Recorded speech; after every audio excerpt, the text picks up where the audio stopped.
Novos Core is a supplement powder with 12 ingredients that's supposed to target all the hallmarks of aging. Novos has been featured in Forbes, the Wall Street Journal, and it gained more attention after a lot of people in the Rejuvenation Olympics were taking it. But I would still think you would want to know if it has any evidence and if it actually works. So in this video I'm going to do an unsponsored, unbiased review of Novos Core. I'm going to go through the specific studies on Novos and all of the ingredients. It's gonna be a slightly longer video, so all the ingredients are listed in the description box below, so you can choose which time point you want to look at. Alright, let's begin with the ingredients, which are 100 mg of vitamin C, 304 mg of magnesium, 2000 mg of glycine, 1100 mg of calcium alpha-ketoglutarate, 1000 mg of glucosamine sulfate, 300 mg of Rhodiola Rosea, 150 mg of theanine, 100 mg of hyaluronic acid, 100 mg of Fisetin, 100 mg of organic ginger root, 50 mg of Pterostilbene, and 20 mg of lithium aspartate, providing 1 mg of lithium. The idea is that the synergy of these ingredients is greater than each individual ingredient alone. I think it's a pretty interesting idea,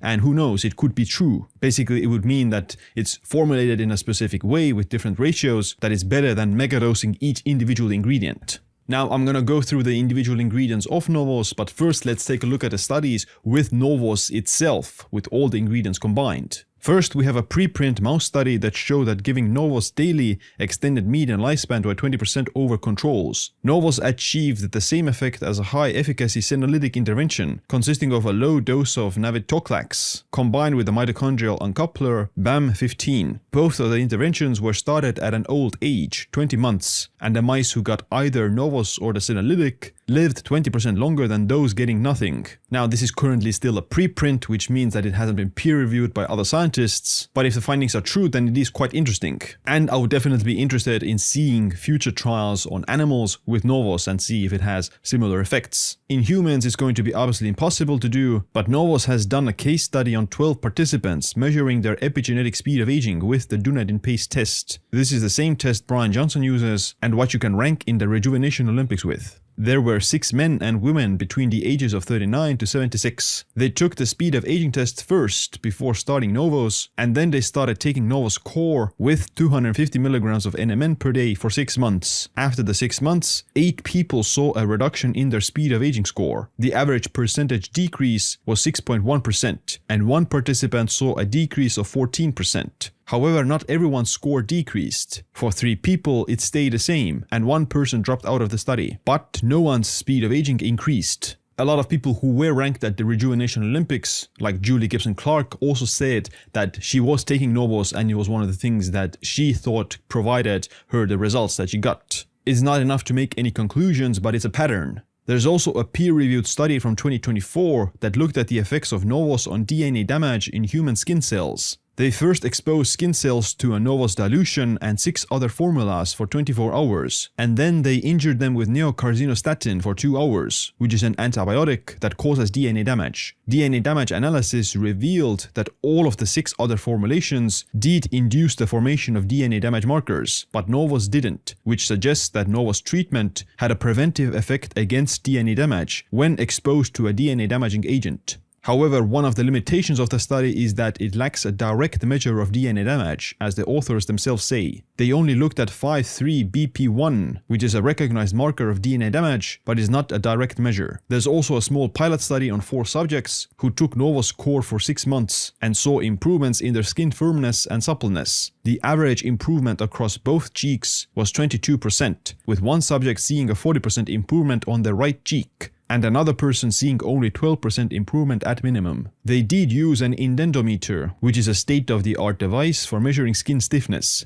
However, it's such a small study with so few participants, which is again not enough to make any conclusions. Besides skin cells, Novos has also been seen to reduce DNA damage in human umbilical vein endothelial cells after irradiation. Basically, they expose cells to Novos and NMN before exposing them to irradiation. The cells getting treated with Novos beforehand saw 66% lower DNA damage compared to controls. So this appears to be a consistent effect from Novos, that the ingredients in Novos provide DNA protection effects. Alright, now let's look at each individual ingredient in Novos to see what does the research say about those ingredients, to see if there is any mismatch between the doses. Because Novos is supposed to target the hallmarks of aging, I'm also going to look at each hallmark of aging. Before I begin, make sure you hit the like and subscribe for future videos about living longer and staying healthier. The first ingredient is vitamin C. In terms of the hallmarks of aging, then vitamin C helps to regulate genomic stability and DNA methylation. Genomic instability is one of the hallmarks of aging, and with age your genome becomes more dysregulated. Vitamin C also lowers inflammation as shown by human clinical trials because of its antioxidant effects, and chronic inflammation is another hallmark of aging.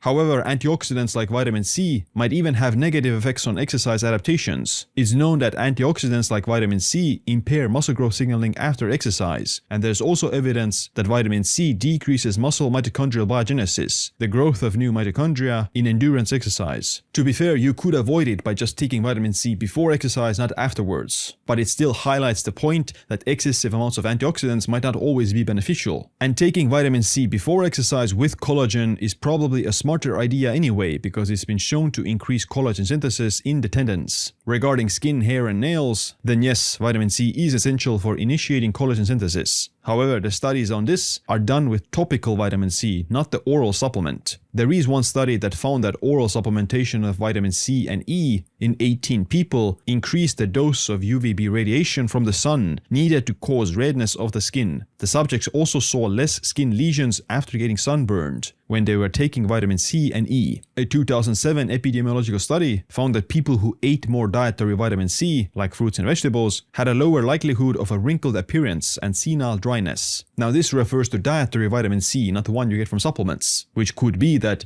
healthier foods have more vitamin C. And if you eat healthier foods, you have less wrinkles. What about the risk of chronic diseases like heart disease? A 2007 randomized controlled trial on over 8,000 women over the age of 40 with history of cardiovascular disease and with 3 or more other risk factors found that, quote, there were no overall effects of vitamin C, E or beta carotene on cardiovascular events among women at high risk for cardiovascular disease. Another 2004 randomized controlled trial took over 13,000 middle-aged people and told them to take antioxidants including ascorbic acid for 7.5 years. They found that the antioxidants didn't reduce the risk of total cancer incidence, ischemic heart disease or all-cause mortality in women, but men did see a reduction in the incidence of total cancer and all-cause mortality. The researchers hypothesized that this could be because men have a baseline lower antioxidant status and a lower intake of foods that contain antioxidants, such as fruit and vegetables, which explains the results. And on top of that, a 2017 Cochrane review of clinical trials concluded that vitamin C supplementation doesn't reduce the risk of cardiovascular disease. So supplemental vitamin C and other antioxidants don't appear to provide additional protection for cardiovascular disease that you wouldn't get from diet. Vitamin C in Novos is supposed to complement calcium alpha-ketoglutarate, which we'll talk about later. But now let's take a look at magnesium. Magnesium is indeed one of those minerals that a lot of people aren't getting enough of. And magnesium deficiency increases the risk of many chronic inflammatory conditions. Magnesium deficiency is also at the center of all the hallmarks of aging. I don't think I really need to talk about magnesium a lot more, and you can check out my recent video about it. And Novos has a decent dose of magnesium, 304 milligrams, which is about 72% of the recommended daily allowance. So Novos is great for getting your daily magnesium in an easy way. But what about magnesium malate specifically? Malate or malic acid is derived from the Latin word apple because you can find malate from apples. However, all living organisms make malate themselves as well. Malate has been seen to extend lifespan in roundworms by supporting mitochondrial energy production, but the effect isn't massive. Magnesium malate specifically can be most useful for exercise performance and fatigue, and it's one of the most bioavailable forms of magnesium. So I think that magnesium malate is a good choice, but I personally prefer things like magnesium taurate or orotate specifically for the heart, especially in light of taurine having been seen to extend lifespan in mice. Next we have glycine, which has been seen to extend the lifespan of mice in the interventions testing program by 4 to 6%. That doesn't sound like a lot, but it's still significant. In terms of the hallmarks of aging, then glycine has quite a lot of effects. Glycine induces autophagy, which is one hallmark of aging. Glycine also lowers inflammation, which is another hallmark of aging. And glycine mimics methionine restriction, which has been seen to extend lifespan in animals. The glycine cleavage system also promotes stem cell pluripotency, and it regulates cell senescence and epigenetic modifications, which are all hallmarks of aging. In human clinical trials on diabetics, supplementing 5 grams of glycine 3 to 4 times a day improves hemoglobin A1C levels and lowers inflammation. For sleep, a 3-gram dose has also been seen to improve sleep quality and duration. Glycine is also needed for collagen turnover, and the minimal requirement for collagen turnover is 12 grams of glycine per day. Your body makes 3 grams, but those 3 grams are needed for glutathione synthesis. So optimally, you need at least 10 grams of glycine per day for optimal collagen turnover. Those doses are quite large, and Novos has only 2 grams of glycine. I personally think that the 2 grams is too low, especially because most people aren't getting that much glycine from their diet. You get glycine from skins, gelatin, tendons and ligaments, etc. The average person eating muscle meat is probably getting only 3 to 5 grams of glycine from their diet, which leaves a 5 to 8 gram deficit for glycine. Another thing I want to talk about is NAC, because the combination of NAC and glycine, or GlyNAC, has been seen to increase glutathione, which is a powerful antioxidant. There are several clinical trials on elderly people done over the last few years that have shown how glycine and NAC supplementation improves functional outcomes related to aging, such as grip strength, walking speed, inflammation, body composition, and other hallmarks of aging.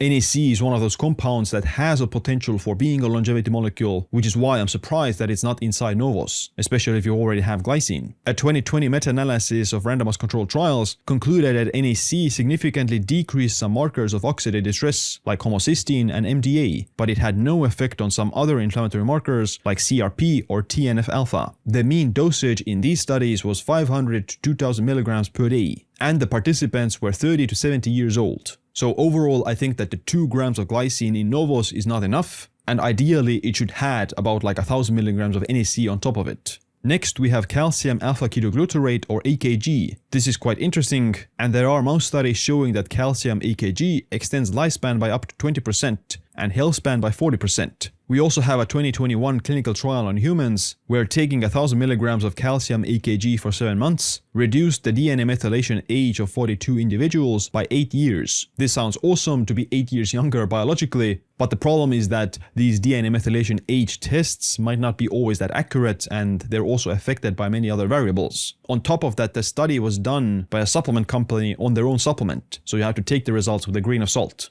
There is currently another clinical trial called ABLE being done that seeks to replicate these findings. They're using 1000 milligrams of calcium AKG for 6 months on 120 people between the ages of 40 and 60. And they'll also measure functional outcomes like grip strength, aerobic capacity, arterial stiffness, and inflammatory markers. For me, these secondary outcomes are a lot more valuable because they're much more predictive of future risk of chronic diseases like heart disease than the DNA methylation age as of now. AKG is involved in the metabolism, specifically the Krebs cycle that generates energy. AKG levels decline with age by about tenfold after the age of 40, which makes it plausible that supplementation could have health benefits. AKG maintains genomic stability synergistically with vitamin C through an enzyme called TET, 10-11 translocation. Like glycine, AKG maintains the pluripotency of stem cells, and stem cell exhaustion is one of the hallmarks of aging. What about the clinical trials on AKG? There are indeed several human clinical trials over the past few decades that have shown that AKG helps with wound healing, immunity, and faster recovery from surgeries. A 2022 review on AKG stated,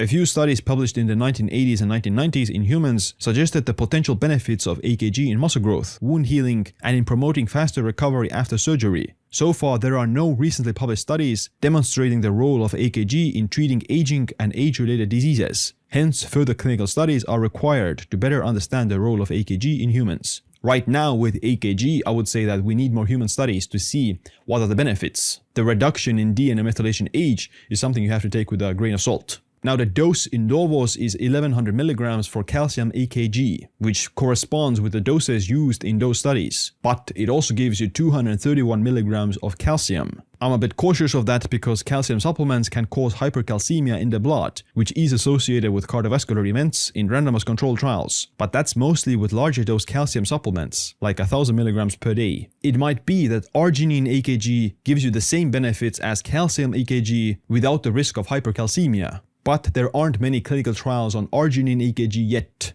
The lifespan studies in animals are done with regular AKG, so I don't see why it has to be calcium AKG specifically. Glucosamine sulfate is the next ingredient at a dose of 1000 milligrams. There's a bit of a controversy regarding the efficacy of glucosamine on joint function and osteoarthritis. For example, a 2000 review of clinical trials concluded that glucosamine does improve osteoarthritis symptoms to a moderate to large degree, but the results might be due to bias. The standard clinical dose is 1.5 grams a day of glucosamine sulfate. However, there is reasons to think that larger doses of up to 3 grams are needed, and that 1.5 grams isn't the optimal dose for maximum benefits. This is interesting because Novos only has a dose of 1 gram per day. Besides joint function, there's also observational studies finding that glucosamine supplementation is linked to up to a 39% lower risk of mortality and cardiovascular disease. The reasons for that is thought to be because of glucosamine's anti-inflammatory effects. Additionally, glucosamine sulfate at a dose of 250 milligrams a day has also been seen to improve skin wrinkles by inhibiting MMPs and increasing collagen synthesis. So taking 1000 milligrams a day of glucosamine can have benefits on skin wrinkles, and it probably also has some anti-inflammatory effects. But the optimal dose could be up to 3 grams per day. Rhodiola Rosea is an adaptogen that helps to regulate your nervous system. There are studies in roundworms and yeast that show rhodiola extends lifespan. In terms of the hallmarks of aging, then rhodiola helps with mitochondrial function and protein folding. Rhodiola Rosea is an adaptogen that has been seen to have benefits on stress in clinical trials. The dosages used in these clinical trials are usually around 200 to 600 milligrams per day, which corresponds with Novos's dose of 300 milligrams. Doses below 200 milligrams have also been seen to have anti-fatigue effects in sports. Next, we have theanine, which is an amino acid you get from tea. A 2021 randomized controlled trial did find that L-Theanine at a dose of 100 milligrams improved attention and executive function in middle-aged and older adults. Another 2022 clinical trial found that 200 milligrams of theanine supported mental health in people with stress-related ailments or cognitive impairment. And a 2023 systematic review discovered that theanine at a dose of 50 to 655 milligrams a day showed promise in improving sleep quality. So overall, theanine is pretty safe and it appears to have benefits for stress and sleep. Novos contains 150 milligrams, which is a good dose. For skin anti-aging, Novos has 100 milligrams of hyaluronic acid. Hyaluronic acid in the skin starts decreasing after the age of 25. And a 75-year-old person has only 1/4 of the hyaluronic acid as someone who's 19 years old. In a 2021 randomized controlled trial, they found that 120 milligrams a day of hyaluronic acid for 12 weeks improved skin condition and decreased wrinkles in 40 healthy Asian people between the ages of 35 and 64. Another 2017 randomized controlled trial showed that oral hyaluronic acid at a dose of 120 milligrams a day and at both a molecular weight of 2 kilodaltons and 300 kilodaltons improved skin condition and wrinkles, but the higher molecular weight of 300 kilodaltons showed significantly greater effects in alleviating wrinkles. So a supplemental dose of 120 milligrams a day of hyaluronic acid appears to have a positive effect on skin wrinkles and skin aging. Novos has a dose of 100 milligrams, which might be too low, but it might be enough as well. Fisetin is a senolytic compound similar to quercetin or apigenin that you get from strawberries. This means that it reduces senescent cells, which are pro-inflammatory dead cells that accumulate during aging. Cell senescence is one of the primary hallmarks of aging.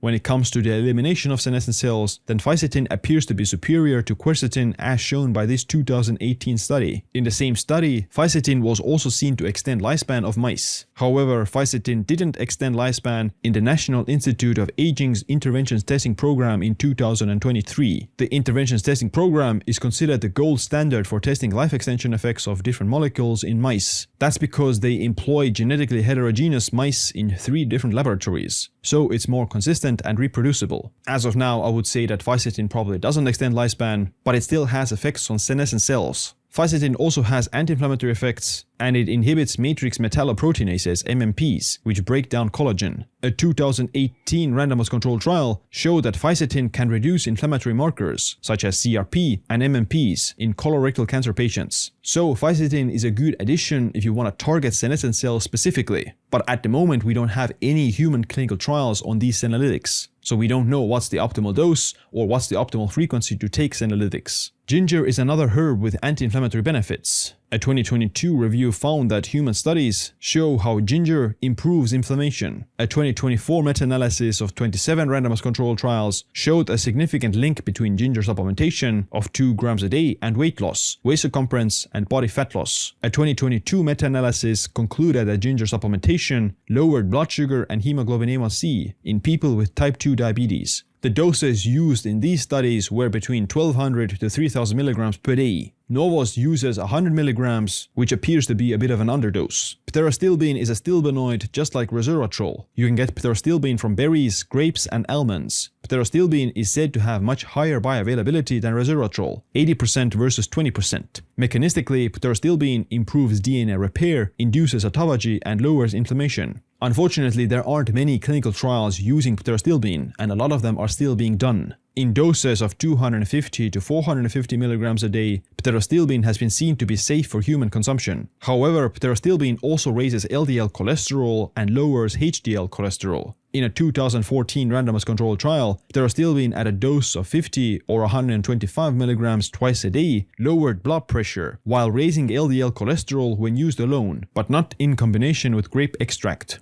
So I think that Novos should probably add 100 milligrams of grape extract to attenuate the LDL raising effects of pterostilbene, because pterostilbene at a dose of even 50 milligrams a day can raise LDL. But other than that, there's no other evidence from human clinical trials for pterostilbene. Lithium is the final ingredient, and it's quite interesting. Historically, lithium has been used to treat bipolar disorder. However, there is an interesting link between lithium and brain aging and mental health. A 2015 meta-analysis of randomized placebo-controlled trials found that lithium treatment could reduce cognitive decline and be beneficial in people with mild cognitive impairment and Alzheimer's dementia. There are also observational studies linking lithium intake to lower rates of dementia and cognitive impairment in elderly people. Studies on roundworms have also shown that lithium extends their lifespan by up to 46% and slows down aging. Overall, lithium has mood-stabilizing effects, and it might have neuroprotective effects as well. Novos contains 1 milligram of lithium, which is the standard dose. Personally, I like that lithium is inside here, but the current evidence suggests that it only works for people with mild cognitive impairment or dementia, and we don't know if it has any preventive effects. Alright, so we've gone through all of the ingredients one by one. Overall, I find most of the ingredients great with the right doses, but some of them also appear to be slightly underdosed. Now, this might not be a problem because, as I said earlier, the combination and synergy of these ingredients in those exact amounts might be better than each ingredient alone, and the studies I went through here are all done mostly on the single ingredients. That's why it's important to look at the clinical trials specifically on Novos with all of the ingredients together to get a grip on if it has any effects, because you're gonna take the Novos unless you take each individual ingredient. Right now, it would be too early to say anything conclusive, but Novos appears to have benefits on inflammation and DNA damage. My overall rating for Novos is 4 out of 5, because you get a lot of the big hitters in the right amounts, such as magnesium, AKG, glucosamine, and theanine.